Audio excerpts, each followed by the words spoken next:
కాస్త కాఫీ తీసుకురా, తలనొప్పిగా ఉంది. ఫీవర్గా ఉందండి, కాస్త పెట్టుకుని తాగండి. సరేలే, ఫ్రెష్ అప్ అయి వస్తాను. ఆకలేస్తుంది, కాస్త అన్నం వడ్డించు. అరే, ఫీవర్గా ఉందని చెప్పాను కదా, పెట్టుకుని తినండి. పోనీలే, ఈ రోజు నైట్కి మా అమ్మా నాన్నలు వస్తున్నారు. వంట చేసేటప్పుడు కాస్త ఎక్కువ చెయ్యే. అరే, ఎన్నిసార్లు చెప్పాలి మీకు? ఫీవర్గా ఉందని చెప్పాను కదా, వండుకొని తినండి. వెళ్ళండి, ఇక్కడి నుంచి వెళ్ళండి. ఈరోజు షాపింగ్ తీసుకెళ్దాం అనుకున్నానే, అయితే బాగులేదా నీకు?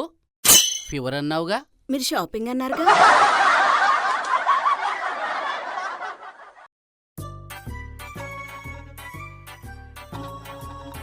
ఏయ్, లే లే. ఏందే? రాత్రి మళ్ళా తాగొచ్చినవులే. లే లేలే, నేను తాగలే. నీ మీద వద్దు, నా మీద. పోనీ మీ అమ్మాయి మీద ఒట్టే, నేను తాగలే. మధ్యలో గాలని ఎందుకు కలుపుతావు? సిగ్గుశర ఉండాలి. ఓ పక్క పిల్లలు పెద్దగా అవుతుర్రు, నువ్వింకా దాగుతూనే ఉన్నావు. అరే, రాత్రి నేను పొద్దు వచ్చిన మాట నిజమేనే. రాగానే టీవీలో జబర్దస్త్ పెట్టుకొని చూస్తూనే ఉన్నా, నవ్వుతూనే ఉన్నా. ఇక అట్లా నవ్వుకుంటా ఇట్లొచ్చి తెల్లారు అట్లొచ్చి ఇడ వాడుకున్నా. అప్పుడే తెల్లారిపాయ. నీ తెలివి తెల్లారినట్టుంది. రాత్రి కరెంటు పోతే టీవీ బంద్ చేసి పడుకుంది నేను. రాత్రి కరెంటే లేకపాయ, నువ్వెట్లా చూసినావు? నీ దుంపదేగా.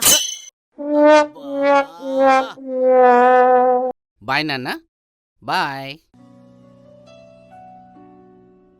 మనకు పిల్లలు పుట్టాక మనలో ఎన్నో ఆలోచనలు స్టార్ట్ అవుతాయి. మంచి school, better college, better life ఇవ్వాలని ఎవరెన్ని చెప్పినా వినకుండా స్తోమతకు మించి ఖర్చు చేసి దూరంగా ఫారెన్ కంట్రీలకు పంపించేస్తాం.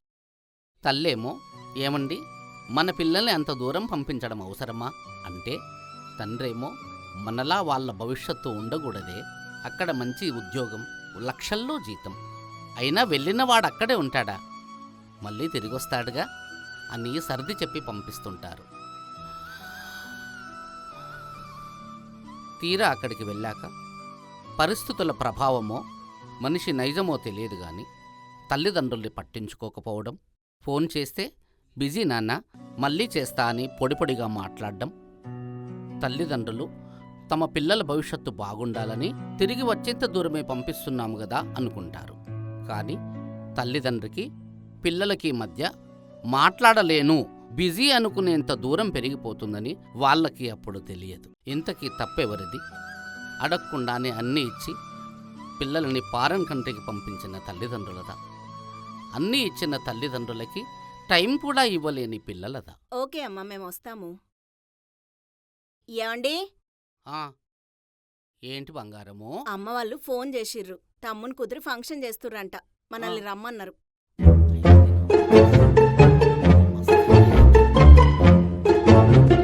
అయితే నువ్వు వెళ్ళిరా బంగారం, నేను ఇంట్లో పనులు చూసుకోవాలి కదా.